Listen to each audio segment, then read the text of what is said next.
Bapak, Ibu, dan saudara-saudari yang dikasihi oleh Tuhan, Tuhan Yesus memanggil kita untuk mengikuti perjamuan kudus sebagai bagian dari memelihara iman kita kepadanya.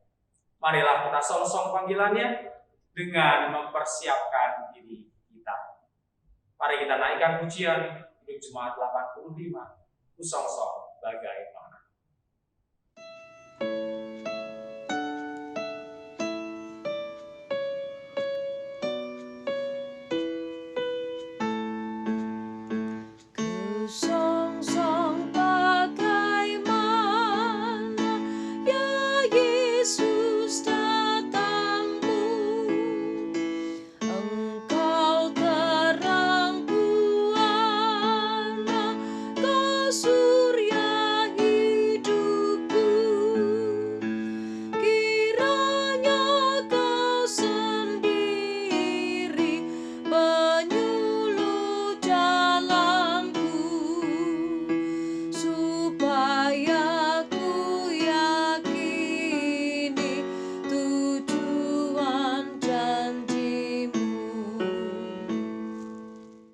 Nah, pembuka kita pada ibadah persiapan kali ini diambil dari 1 Petrus 1 ayat 13. Sebab itu siapkanlah akal budimu, waspadalah dan letakkanlah pengharapanmu seluruhnya atas kasih karunia yang dianugerahkan kepadamu waktu penyataan Yesus Kristus. Marilah kita persiapkan hati kita dengan menaikkan kembali Hidup Jemaat 85 bait yang ketiga.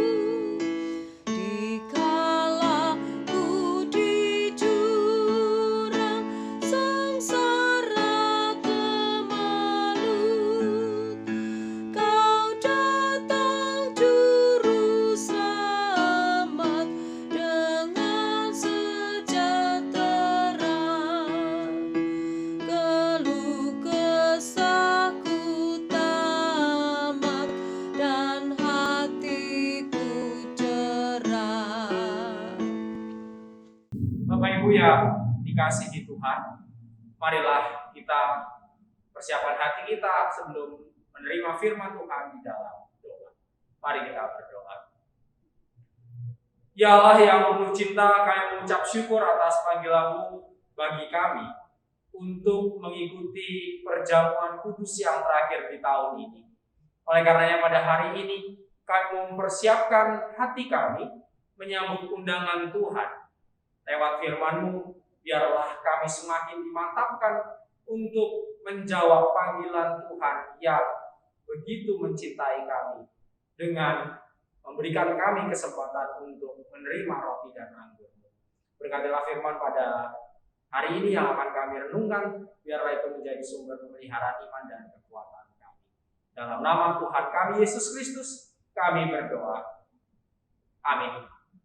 Bapak Ibu yang dikasihi oleh Tuhan, bacaan firman Tuhan pada hari ini diambil dari Yohanes 1 ayat 14. Firman itu telah menjadi manusia dan diam di antara kita, dan kita telah melihat kemuliaannya, yaitu kemuliaan yang diberikan kepadanya sebagai anak tunggal Bapa, penuh kasih karunia dan kebenaran. Demikianlah firman Tuhan. Yang berbahagia ialah orang yang menghayati dan memperlakukan firman-Nya dalam kehidupan sehari-hari. Haleluya.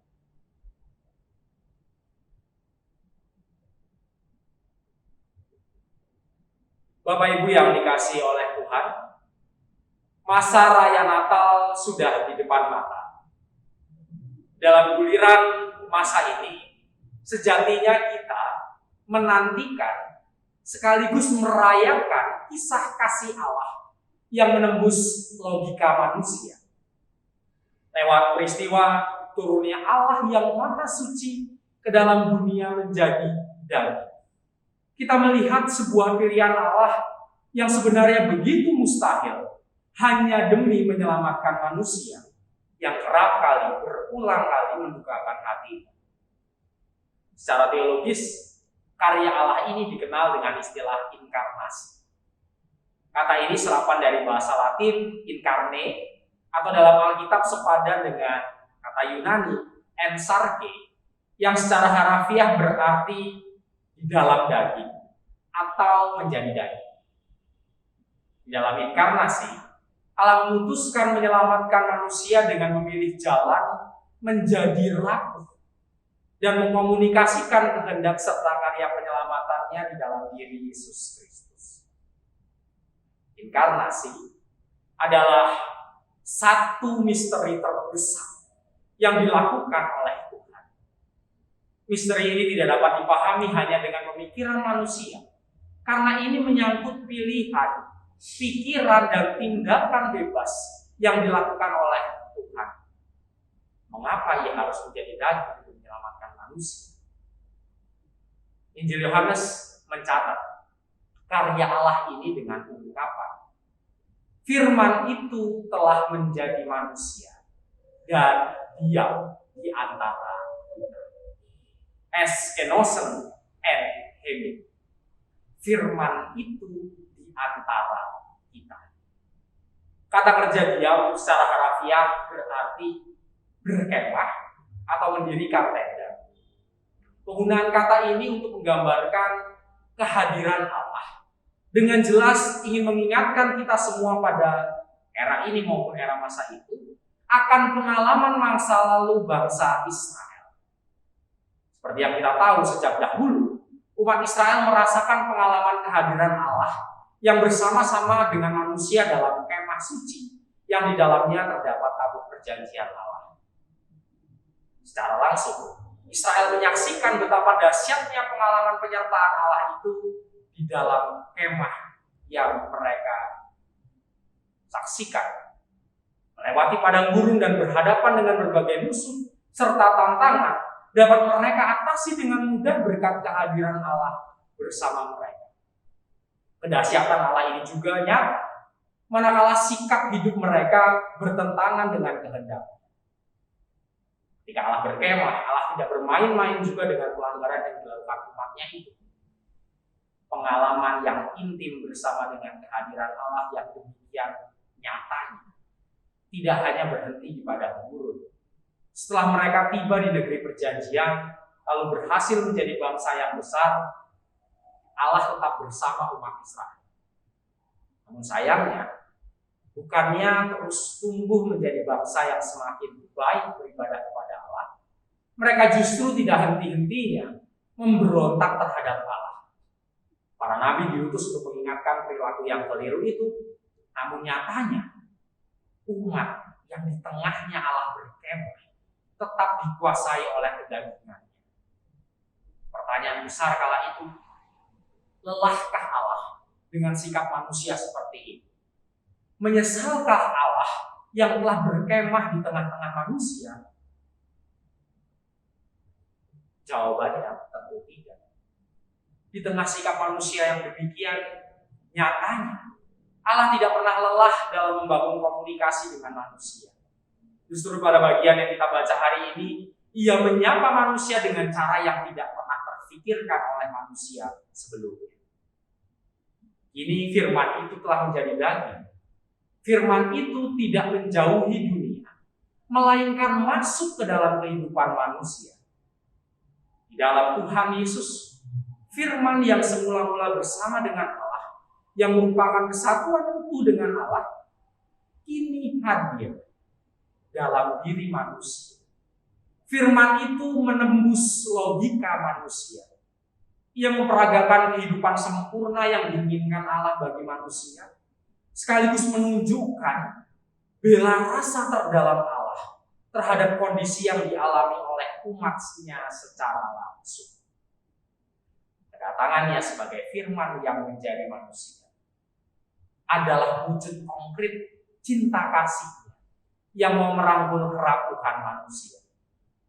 Ia bersedia menjadi rapuh demi berbela rasa dan menyelamatkan manusia yang pada dasarnya diselimuti oleh kerapuhan. Ia adalah Allah yang maha mulia, yang mau hadir di dunia yang fana, bergumul, menderita, merasakan pahit getirnya kehidupan akibat dosa, dan berusaha dalam kerapuhannya sebagai manusia mengangkat manusia dari lumpur dosa itu, supaya mengenal hidup yang sesungguhnya. Pada saat yang sama, ia pun tentu menginginkan orang-orang yang telah mengecap kasih karunia itu dapat mengerjakan apa yang telah dikerjakan. Bapak Ibu yang dikasihi Tuhan, kesediaan Allah inilah yang mau merangkul kerapuhan dalam peristiwa inkarnasi yang juga kita hayati. Manakala pada awal bulan Desember mendatang, di minggu pertama, kita bersama-sama diundang Tuhan untuk menerima perjamuan kudus. Kasih-Nya tidak berhenti pada kehadiran Allah di dunia, tetapi memuncak pada penyelamatan Allah yang dilakukan kepada semua orang yang kita rayakan di dalam perjamuan kudus. Inti pesan Yesus dalam sakramen perjamuan kudus yaitu penerimaan terhadap semua dan setiap orang tanpa terkecuali. Perayaan pesta Yesus bahkan dengan orang-orang berdosa sebagai ciri-ciri pesta yang akan datang pada masa keselamatan. Demikianlah Chuan Seksong mencoba untuk menjelaskan apa makna dari perjamuan kudus. Dalam perjamuan kudus, kerapuhan kita dirangkul oleh kasih-Nya sembari kembali disadarkan akan cintanya yang begitu besar yang telah menebus kita. Di dalam ketidakmampuan dan kerapuhan manusia, Allah memilih tidak menghukum, namun mengawali penebusannya dengan menunggu dalam diri Yesus Kristus yang menyelamatkan manusia lewat tubuh dan darah. Oleh karenanya, marilah kita sambut undangan Tuhan di minggu pertama bulan Desember ini dengan penuh sukacita.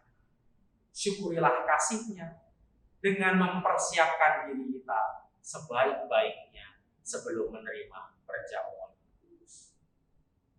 Amin. Saat hening bagi kita. Marilah kita respon firman Tuhan dengan menaikkan kembali buku Jemaat 85 bait yang keempat, Kusongsong Bagai Mana.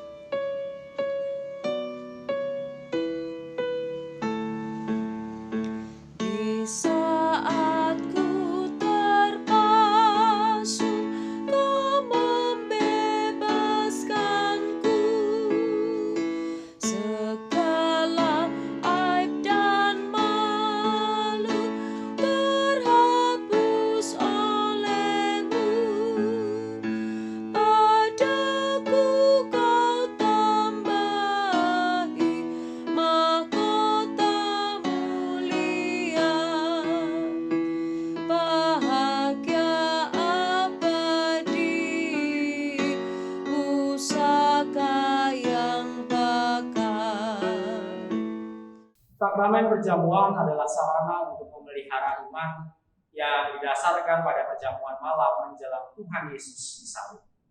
Dalam perjamuan itu, Tuhan Yesus mengambil roti, memecah-mecahkannya dan memberikannya kepada para murid.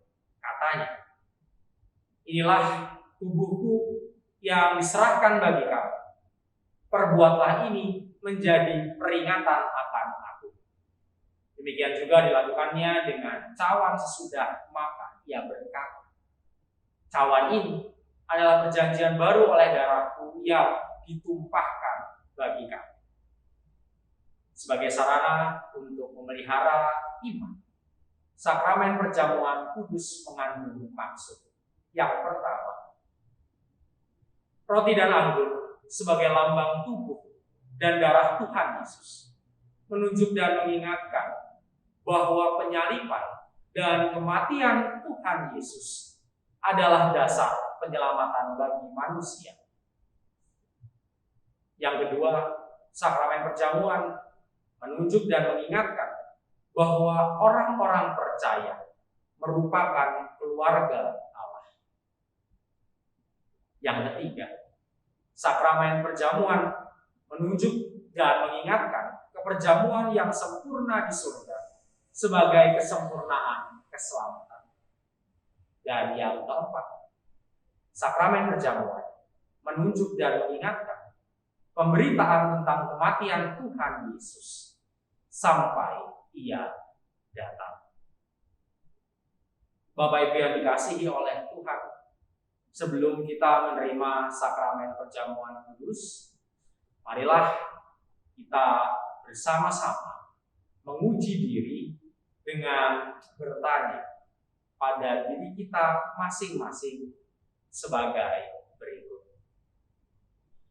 Yang pertama, apakah kita sungguh-sungguh menyadari dan mengakui bahwa kita berada dalam kondisi tidak selamat karena dosa, dan dengan kekuatan serta usaha kita sendiri, kita tidak mampu melepaskan diri dari kondisi tersebut, sehingga membutuhkan juru selamat yang berkuasa melepaskannya.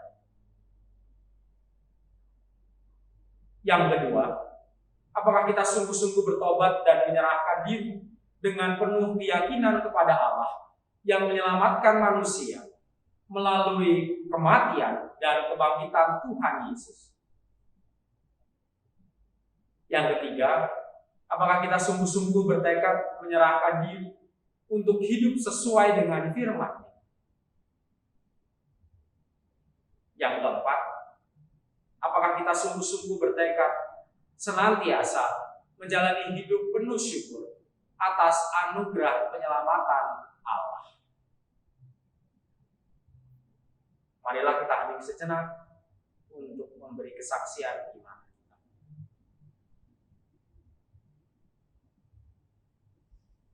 Atas dasar pertanyaan-pertanyaan ini, bagaimana kesaksian iman dari Bapak Ibu semua?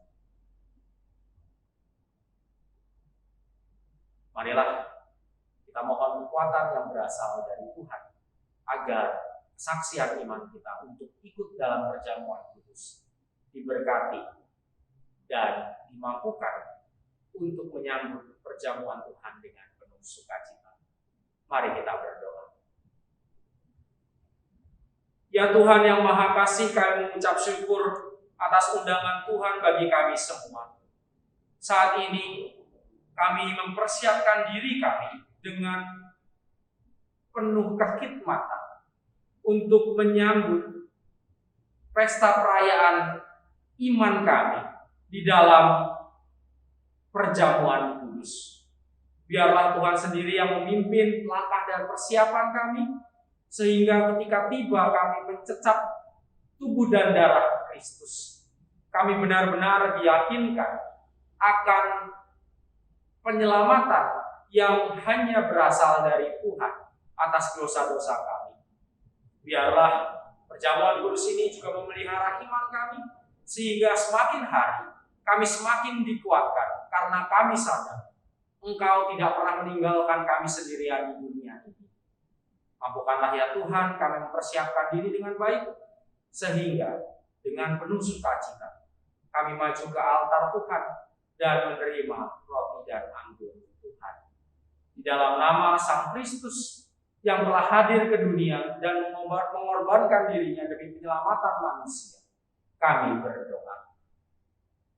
Amin.